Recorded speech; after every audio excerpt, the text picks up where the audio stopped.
I'm happy somebody asked because I really want to make a video about this. So the misinformation that they spread, to put it simply, is that goth is a mindset, goth is anything you want it to be, or goth is not a music-based subculture. So at face value, somebody identifying as a goth, it's not inherently a bad thing. You can identify as whatever you want. However, the misinformation being put out there, it causes a problem, and I'll explain why.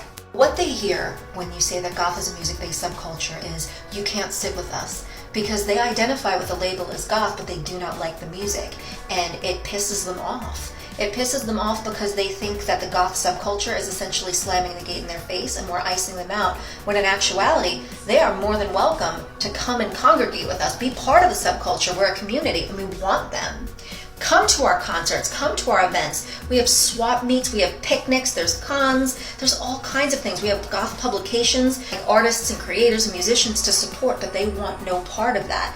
They exclude themselves because they want their version of things. But the problem is, by trying to basically put this misinformation out there, baby bats aren't actually finding the subculture.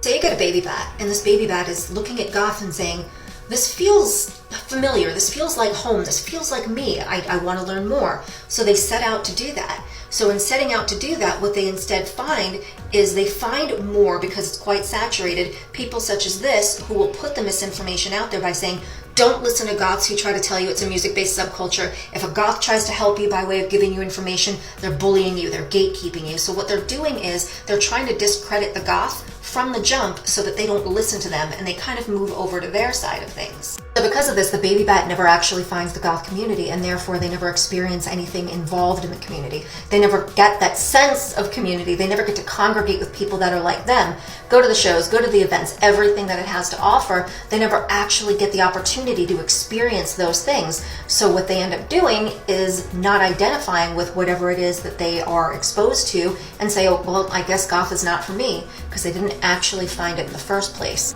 And that is essentially how goth dies. Nobody can actually find the thing in the first place because they're being led astray. So what you're doing is you are icing out the people who potentially could have enjoyed it. Now granted, they could have got there and decided they hated it, but they have the right to discover that for themselves and make that choice for themselves. And what happens when new people can't find the goth subculture? It dies. So that's why spreading misinformation is such a bad thing. You're robbing somebody the experience of finding out who they are, and you're also killing the subculture.